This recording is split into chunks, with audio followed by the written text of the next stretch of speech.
Hi, this is Don Debelak. You've reached our second video in the series Going Forward, Starting Sales. This video is called Market Research, the best way to show your product will sell.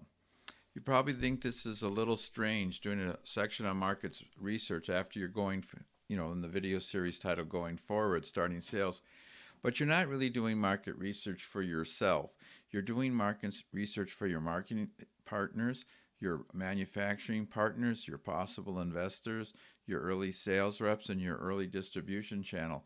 All of those people need to be convinced that you really have a product that can sell. Now, if you don't have a product that can sell, it doesn't mean that you're going to stop here. What we're going to do is we're going to go back, we're going to reconfigure the product and make sure that it does sell. Now, first of all, market research is much easier than you think. In our Inventor's Stories, there's a story about Stephanie Keller and the Lash Pro, which is an eyelash curler, which really explains well a lot of the market research steps. If you just go to the One Stop Invention Shop opening page and look for search and put in Stephanie Keller, her story will come back. But the steps involved with market research, and these 6 steps are what we're going to be talking about in the subsequent slides. One is doing the research with relevant people who can actually buy or sell your product. You want to do your research with your product against products for the same use. You also want to do it with products in the same industry that are priced plus or minus 50% or 100% of your product, somewhat in the price range. 50% is better, but you can go as high as 100%. You want to do this in relevant markets. So for instance, if your product is got 2 or 3 different uses or applications, you want to do a research on each of those. And you want to do all your research with end users, people in the distribution channel, and industry experts. You want to have a broad base of people with you're doing market research. So when you're conducting the test, one is be sure to keep all the records because when people are asking you about your research later on, for instance, if you're asking your manufacturer to give you longer terms or maybe amortized tooling or do other favorable deals for you, they're going to want to actually see some research. Actually, face-to-face research is better, but the internet is okay. You can do it in groups or you can do it by individuals, singly alone. Either way is okay. What you'll need to have is a product in the same state. So, for instance, if you have a final prototype, that's fine, and it looks like, acts like prototype, you can show your product against other products that are similar. If you have just literature or not such a great prototype, then you should really just go with literature, all of the products. But the best is if you can have at least an acts like, looks like prototype, and also the competition real products. You want to have a group of products. You don't want to ask someone how they like your idea with nothing to compare it to. You want to have a variety of products, some that are sellers, some maybe aren't such big sellers, but anyway, products that are in the marketplace. And then all you have to do is have people rate the products, most likely to buy, most useful, and then rank the products by price point. Now, I used to do this. I used to give a lot of invention speeches to small groups, really just to do market research. And so I'd have a group of about 10 people. We'd pass out products, and we'd have little groups of 2 or 3 people, and they'd each do a rating system of the products, and then they'd talk about it afterwards. And actually, almost all the times, the events were very successful. People really had a good time. Now, what are you going to tell people? You've got them there. You've got the products. Now you can't cheat and tell people everything about your product and make a big sales pitch about your product and tell exactly what it is. This is research, so all you want to do is offer literature to them like they might see, or offer to hold the product so they can look at it. But you want to answer questions, but be sure to keep a record of the questions and note who asked them. So if they ask, how does this work, or what does this do, you want to note that people asked the question that they couldn't tell and note who asked. I mean, if one person asks a question and they can't figure out how the product works, but everyone else can, I wouldn't worry about it too much. But if half the people can't understand your product, then that's definitely something you're interested in. Don't tell the people anything about pricing. It's up to them to rank the products by pricing without knowing what any of them are priced at. And tell the people just to rate them from their experience. Tell them they're just a consumer. They don't have to worry about being an impartial judge, or they don't have to worry about trying to be fair. Just what products, how it impacts them, how they would rate it themselves, and just not worry about anything to do with their trying to be a judge of any more magnitude than just a regular person. For pricing, when you do the pricing, have them just arrange the products from the top price to the bottom price. And some of them may know some of the prices of products, but that's okay. But you just want them to give it the list of the products top to bottom, so you get an idea of the perceived value of their product. And once you actually see the prices that they put up, since you know the price of the products, it gives you a good idea of what people think your price should be. So for instance, if you're consistently rated around two other products and both of them sell for like $5.95, well, your perceived value of your product is about $5.95. Of all the things you're ever going to get, perceived value is the most important, because that's going to dictate what kind of a manufacturing cost you can have and what kind of discounts you can allow, because you still have to hit the retail price of 4 to 5 times. So if everybody tells you your perceived value is $5.95, you better be bringing that product in at about $1.20 to $1.30 in manufacturing cost. What do these rankings tell you? Well, first of all, they tell you about your product's usefulness. They're looking at the product, saying what it would be buying, saying what the price is, and their price is going to be higher for something that's useful, and their likelihood of buying the product is going to be higher if they think the product is useful. So it really gives you a sense of how people compare to other products, and of course how those other products are selling. So you have an idea about what your market potential is. Now, you might be surprised. There's many products that are in the market that are selling very successfully, and you'll see that maybe only 2 people out of a group of 10 might really rate it highly. Well, that's okay. Products don't go out and sell to everyone. You just really need to get some percentage of the people really liking your product.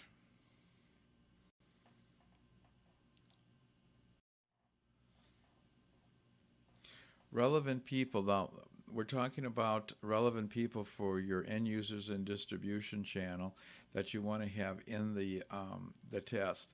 So the people are people who actually might buy or distribute the product. So you want to, for instance, if you had a new lawn care product, you want to have people who actually do lawn care, end users who maybe spend X amount of dollars on lawn care products every year. You don't want to do something with a lawn care product who never purchases a product or hasn't bought anything new for 3 years. So you try to get people in the market who might purchase your product and who have purchased products for that similar uses at least a couple times over the last few years. One way you can do this, you can offer a list of products that are in the market. Here's a list of the products, and ask people if they own any. Basically, if the more they own, the more they're in the market, and you don't want to really go with people who have very few products in the market, because they're going to rate you lower. The market is made up of people who actually buy products routinely, so that's the kind of products that are people that you really want to have on your test group. You can ask people too how long they have been using this type of product. You'll find some people used it and then stopped because they didn't like it. There'll be others who use it all the time, and there'll be others who sometimes haven't used it at all. Then you want to know if people know other people that use these products. Again, they ever get feedback, they've seen other people use it. This is all all indication that they're really interested in products. I mean, if they know what other people are doing, they're definitely interested in the marketplace. Then what you can do is list the different markets and list the different applications and simply ask people if they consider themselves to be a relevant user. If you do a group, on your testing with a group of relevant testing. Let the people discuss their scoring after you gather results, and just listen to their comments, because they'll make a lot of comments that you can use, like, oh, I really rated this highly because of this. They'll tell others, or this one was low on my list because of that, and you're really interested in comments they might make relevant to your product. But again, record those comments, write up a report. Remember, the whole purpose of this is to have documentation for when you start looking and talking to people, such as manufacturers, marketing partners, rep groups, and having some proof that your product will actually sell. Now, when you're picking out products, it would be nice just to have competitive products, but really that's too narrow a group. You could have a test with some competitive products, 4 or 5, but you also want to look at other products that aren't direct competitors, but they're trying to achieve the same goal or the same solution in a different way. And the products can be from your industry or other industries, as long as they're going for a similar type solution. You want to get as many products as you can, not to worry too much about pricing, because basically you're looking at having, anywhere from 7 to 10 products in a group that their people are rating your product among those 7 to 10 products. And as long as you have people in the relevant group, take advantage of them to get a little more marketing information that might help you later in the market. So ask people where typically they buy this type of product. Ask them if they've ever bought or considered purchasing one of the products. And if they have purchased, ask them how long ago they purchased. Again, all of this is data that you can put into a grid later on to show people that the users you had conduct the market research, or the users you conducted the market research with, are really typical end users. They're really in the market, and they're just impartial judges.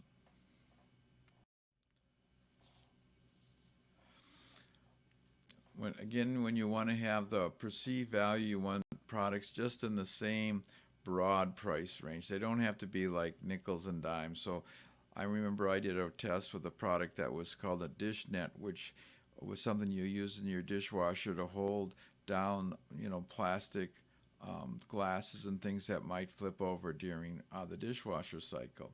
So we just had all kinds of products that were in the kitchen. One was for peeling apples. One was for a garlic twist, which was a different way to mince garlic. And just a variety of different products, all kitchen related. And then we just had the people look at those products, and with 1 being the product they consider most valuable, down to 10 the product they consider least valuable. Again, this just gives you a range, a relevant range, where you can take a look at what your product should be priced at. I always ask people which products they are most likely to buy. And you should mention to them, now, this is if they're most likely to buy and they don't own it. So if they already own the product, then they're not most likely to buy. So if they didn't own the product already, then which one would be they most likely to buy? There's no real way to kind of get rid of bias in there. But again, you're really not looking for your product to be loved by everybody, only being loved by maybe 10 to 30 to 40% of the people.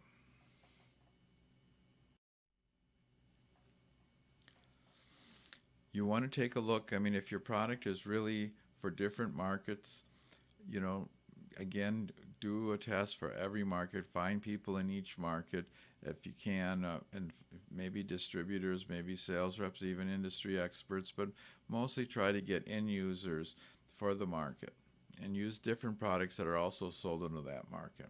Use the same kind of question as before, but emphasize your most important market first. Basically, you're just trying to show that there's a base of support for your product and that people will rank it. Some of them will rank it that they're most likely to buy it. Interestingly enough, I've had products where the price was $5.99, and someone who really needs it, really wants it, and says they'll buy it first, will even put the value up to $12 or $13. So you will always have some outliers, but You're just looking for a balance that, pretty much nobody really dislikes the product, and you have a group of maybe 20% that strongly feel they might buy it, and another group of maybe 20% who would consider buying it. And then again, like markets, if you have different applications, once again, go back there and find the questions and try to get market research for each application. Um, Sometimes you should try to focus on the smaller applications, because they'll often have a smaller and easier to use distribution network that would be much easier for you to take the product out and sell it. Basically, we want to test all users in different groups, different applications, anything you can do.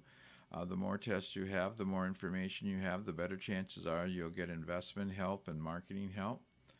Um, when you're talking to manufacturers and investors, the distribution channel, people in the distribution channel are better. This is one reason it's good to go to those association meetings. It's good to go to trade shows so you can get a list of people who you can contact to do a test. In the distribution channel, it's best to just do face-to-face with individuals and not try to have a group. And the internet is all right for end users. You can get many more end users on the internet for not that much money, and you can use your Facebook accounts and also YouTube's to get people, and you can also just run some short-term ads on the internet on a Facebook page, an appropriate Facebook page, and that way you'll be able to pick up some of the internet users. So in today's day and age, usually you can spend maybe $50 or $100 to acquire a few users, and you can just offer free product for market research tests. Individual inventor needs help. Make sure they don't think you're a big company, and I think you'll find that you can get somebody without spending too much money on the internet.